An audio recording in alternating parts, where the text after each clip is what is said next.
al inmobiliario rural. ¿No? También patentes, etcétera, etcétera. Pero el inmobiliario rural. Ayer hablábamos con Cristina Bouvet, ella es ganadera de la zona de Azul. Y en un momento ella decía esto. Y aparece Arba Inmobiliario con estos valores totalmente imposibles seguir adelante. ¿Usted cuánto recibió, por ejemplo? No, bueno, las cuotas en general han subido entre 400, 350, es una locura total y bueno, es imposible producir con todos los impuestos con estos valores, ¿no? El gobernador y no es solamente decir, hay diferentes, yo estoy en la parte más alta, pero en la parte más baja, digamos, que lo que es Cacharí, con el agua, con todo, bueno, eso está directamente, es imposible, es una vergüenza lo que está haciendo. Bueno, muy bien. En línea tengo a Cristian Girard, que es el director de la Agencia de Recaudación de la Provincia de Buenos Aires, de ARBA, justamente. Cristian, buen día. ¿Qué tal? ¿Cómo le va? Hola. Buen día, Eduardo, equipo. ¿Cómo están? Gracias por atenderme. Bueno, ¿qué tienen ustedes para decir acerca de esto que los productores lo consideran un impuestazo? No, a ver, lo primero que hay que decir es que claramente los incrementos son grandes en virtud del contexto inflacionario que estamos viviendo. Por supuesto que si uno compara lo que paga de cualquier cosa hoy en marzo o en febrero con lo que pagaba hace un año, el aumento es abismal y escandaloso, ¿no? Pasa con los alimentos, pasa con la vestimenta, pasa con los autos, pasa con cualquier elemento, los libros, cualquier cosa que uno quiera comparar el precio. La verdad que son aumentos desorbitantes.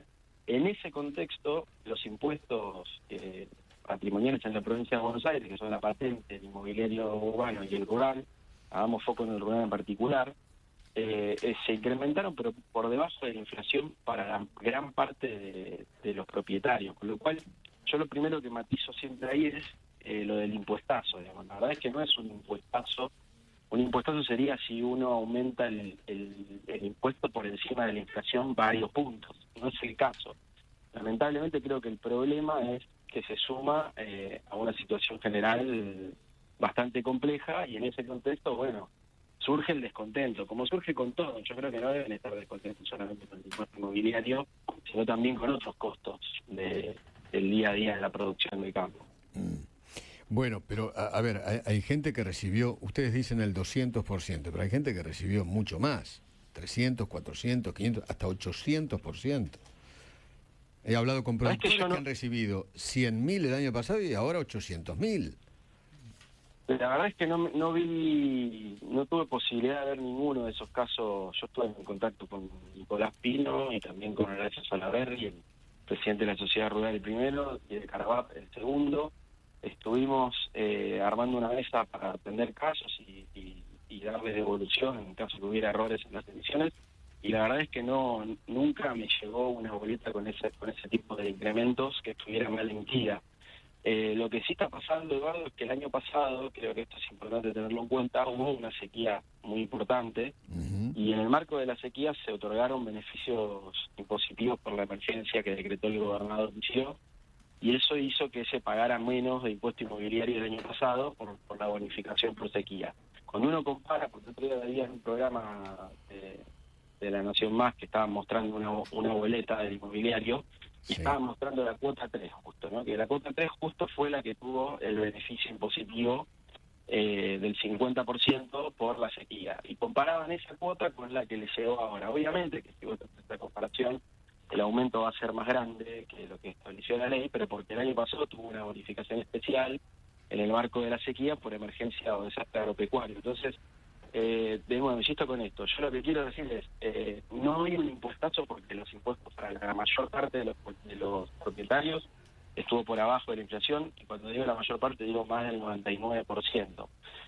Lo que sí es cierto es que han habido incrementos importantes entre un año y el otro que tienen que ver con un contexto inflacionario que realmente es elevado. Entonces, obviamente, si te llega un 200% más, de 250% más de impuestos que el año pasado, vas a poner el grito en el cielo, pero la verdad es que el contexto es lo que determina ese nivel. O sea, el contexto, lo que ustedes llaman el contexto es pero mi ley. Eso es lo que quieren decir ustedes. El contexto lo da la nación y el presidente. Y mira, yo creo que si más allá de politizarlo, yo tengo una lectura de este conflicto en una clave más política. Si querés, ahora te doy mi opinión. Sí, claro. Pero la verdad es que lo que tenemos que tener en cuenta, lo primero que diría yo, es que esta ley se aprobó el año pasado, a fines de diciembre, el 28 de diciembre, y tomamos como referencia para proyectar la inflación el relevamiento de expectativas de mercado del Banco Central. Así que yo diría apelo del relevamiento de expectativas de mercado del Banco Central, no apelo mi ley. De hecho, si vos te fijás bien, la ley fue aprobada por amplia mayoría en la legislatura, incluyendo legisladores de espacio que es coalición gobernante hoy, a nivel nacional. Con lo cual, en realidad, no fue simplemente decir, mi ley va a subir la inflación, así que nosotros vamos a subir los impuestos, sino no había presupuesto nacional, no había pautas macroeconómicas, tomamos la pauta del relevamiento de expectativas de mercado del Banco Central, que es el promedio de todas las consultoras, y estos eran los números que arrojaban. Sí.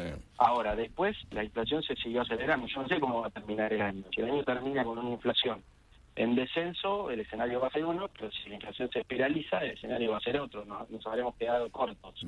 Eso va a depender de cómo haga las cosas Milei. Si Milei hace las cosas bien como él dice, la inflación va a bajar, bueno, esto va a estar en línea con la nominalidad de la economía e incluso habrá quedado estabilizado. Y ahora, si Milei no logra llegar al registro de inflación que dice, la inflación se acelera y sigue subiendo, nos vamos a haber quedado cortos con este incremento porque el reglamento de expectativas se quedó corto respecto de lo que pasó.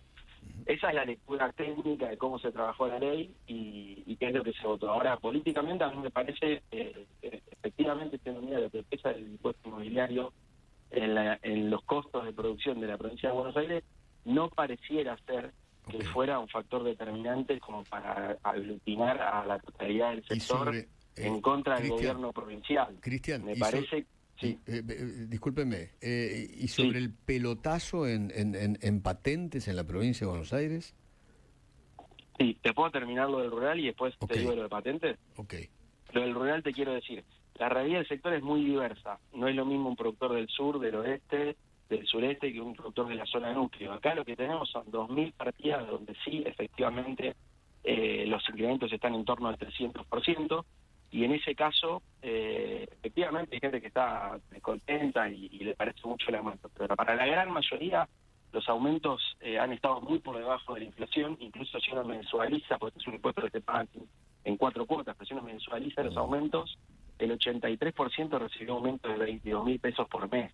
Sabemos que 22.000 pesos por mes, vos vas al supermercado y 22.000 pesos te lo gastaste en agarrar 4 cosas. Entonces, no me parece que estamos ante una situación crítica por el impuesto inmobiliario en el sector rural, y me parece que hay un intento de sectores concentrados que tienen posiciones políticas muy claras. Muchos de los voceros de este conflicto han sido candidatos en la lista de la Libertad Avanza, así que me parece que, volviendo a si era Aper, Milei o no, me parece que sí, efectivamente acá estamos ante una politización de un tema que no es generalizado en el sector y que además no es la intención del gobierno provincial. El gobierno provincial asistió al sector el año pasado con 796.000 millones de pesos de crédito del VAPRO, con 25.000 declaraciones de emergencia y beneficios impositivos. O sea, no nos hacemos los distraídos con el sector, para nosotros es un sector clave y determinante.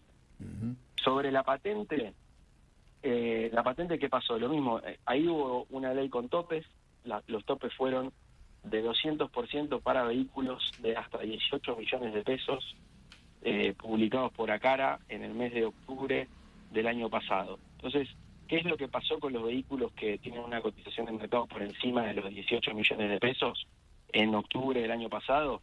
El impuesto reflejó el aumento de precio del vehículo en el mercado. Entonces ahí el problema que tenemos es el mercado automotor. El precio de los automóviles está realmente alto, digamos, ¿no? Yo no sé si es una burbuja o es un problema de escasez o por la producción de 0 kilómetros y entonces sube el precio de los usados. No me queda claro, pero lo que sí veo es que el problema que está yendo con la patente es que el precio de los automóviles subió muchísimo entre octubre del año pasado y octubre del año anterior, y eso se reflejó en la patente para los vehículos de más de 18 millones de pesos. Abajo de 18 millones de pesos hay topes de 200% en el incremento de la patente. Girar ahora Guillermo Laborda, un gusto saludarlo. Hola, Guillermo, buen día. Acá nos están llegando, nos llueven los mensajes de oyentes que hablan de 300 a 500, si le puedo leer, y nos pasamos todo el día leyéndole casos. Pero más allá de eso, me parece que actualizar impuestos por inflación, a la gente no le sube los ingresos por inflación. O sea, los están matando a muchos, ni hablar los jubilados, ¿no? Y aparte otra cosa, están aumentando las cuotas en el corriente año, porque la cuota 1 uno pagaba tanto de impuestos, pero a la segunda cuota ya le viene con 25% de aumento de los impuestos inmobiliarios. Sí. Y no rural estoy Guillermo. hablando, ¿eh? Y no rural estoy hablando. Sí. Buen día, Guillermo. Sobre los casos, que la producción me los pase. Yo me comprometo a darte devolución de análisis de todos los casos que lleguen, para ver por qué está habiendo esa diferencia. Sobre el aumento por inflación y los ingresos, sí, efectivamente, por eso te digo, la mayor parte tienen incrementos por debajo de la inflación. Porque sabemos que los ingresos no siguen a la inflación. De hecho, el gran problema que estamos viviendo es que los ingresos perdieron aproximadamente un 25% de poder adquisitivo en los últimos 2 o 3 meses. Una pérdida que viene de más atrás, desde el mes de agosto, empezó a perder poder adquisitivo el salario, pero la verdad es que lo de diciembre, enero y febrero fue una caída picada. Entonces, somos conscientes de eso. La mayoría recibió incrementos muy por debajo de la inflación. El tope pone el máximo por debajo de la inflación, a eso me refería. Los jubilados en particular tienen beneficios, tienen exenciones, así que hay que ver los casos. Por supuesto, sabemos que la situación es difícil para los jubilados. También me pongo a disposición para que algún jubilado quiera hacer la consulta y se los pasa a la producción. Estoy a disposición para responderle. Y lo último que me preguntaste, me olvidé. Que el aumento de las cuotas, por ejemplo, la cuota 1. Lo de la cuota, sí. Se estableció encima la ley... cuota está indexada, o sea que el año... En la segunda cuota. La segunda cuota vino 25 de aumento. De vuelta, a la gente no le aumenta 25% de aumento. Encima ahí está habiendo cesaciones, despidos. Sí, vos sabés que el problema que existe con esto es que los revalúos se hace cada 10 años.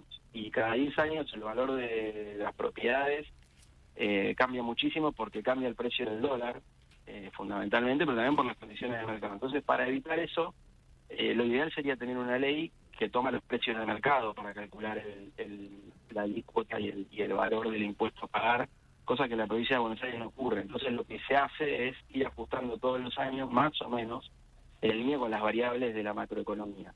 En este caso, lo mismo que hace la Ciudad Autónoma de Buenos Aires, cada cuota viene ajustada, indexada, porque si no estás todos los años discutiendo esto mismo. En realidad, un impuesto patrimonial uno debería discutir, bueno, ¿qué alícuota se va a pagar sobre el bien? El 1%, el 1,5%, listo, queda fija para siempre. Acá lo que ocurre es que estamos todos los años discutiendo, por supuesto que la economía tiene su parte, ¿no? Si el dólar sube de 40 a 800 en 6 años, imagínate que la evaluación de las propiedades, el Gistro revalúa en 2017 y el rural en 2012, está completamente atrasado. Entonces se van discutiendo todos los años este tipo de cuestiones, ¿no? Se hace un ajuste de la base imponible y se ponen topes para evitar que los sectores más vulnerables, sobre todo la clase media que tiene las propiedades de menor evaluación, no sientan el impacto tan fuerte como los de arriba. Efectivamente es un problema, yo no te digo que sea... y de hecho la ley proponía una indexación mucho más alta que la que finalmente se determinó, pero bueno, eso está en línea con lo que hacen otras jurisdicciones y tiene que ver con eso, con no atrasar el impuesto respecto de la real evaluación del bien que se está grabando. Cristian, muchísimas gracias. Gracias por atendernos. Muchísimas gracias a ustedes. Gracias. Cristian Girar, el director de la de ARBA en la provincia de Buenos Aires. Dale.